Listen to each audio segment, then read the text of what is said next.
নমস্কাৰ বন্ধুসকল, আপোনালোকৰ বাৰু অপাৰেশ্যন থিয়েটাৰত সোমোৱা কেতিয়াবা অভিজ্ঞতা হৈছে নেকি? আজি আমি জানো আহকচোন ডাক্তৰে অপাৰেশ্যন কৰাৰ সময়ত কিয় সেউজীয়া বা নীলা ৰঙৰ কাপোৰ পিন্ধি লয়। ইয়াৰে প্ৰথমটো কাৰণ হৈছে চকুৰ ওপৰত পৰা প্ৰভাৱ।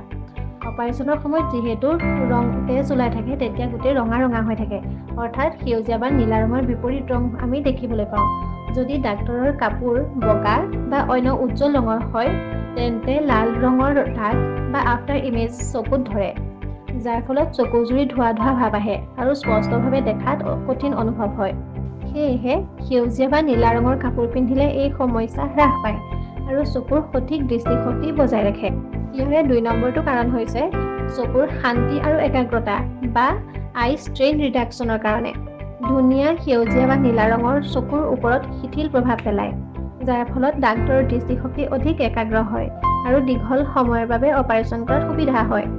অপাৰেশ্যনৰ সময়ত তেজৰ দৃশ্যই চকুত কেতিয়াবা ক্লান্তি আনিব পাৰে, কিন্তু সেউজীয়া বা নীলা ৰঙে এই ক্লান্তি কমাই আনে। ইয়াৰে ৩ নম্বৰটো কাৰণ কি হৈছে বাৰু গম পায়নে? হয়, ইয়াৰ ৩ নম্বৰ কাৰণটো হৈছে ক্লিনলিনেছ বা হাইজিনৰ কাৰণে।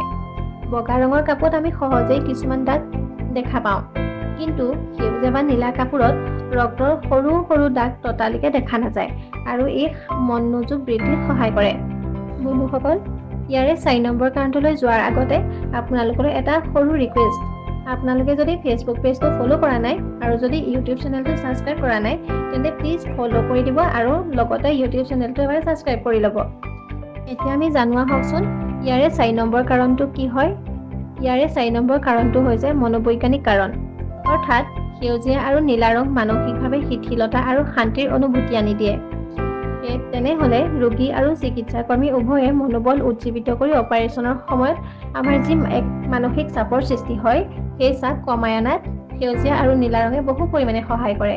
আৰু ৫ নম্বৰটো কাৰণ হৈছে এনেধৰণৰ ৰঙে বেক্টেৰিয়াৰ বৃদ্ধি কমায় বা ষ্টেৰিলিটি এণ্ড ইনফেকশ্যন কণ্ট্ৰলত ই সহায় কৰে।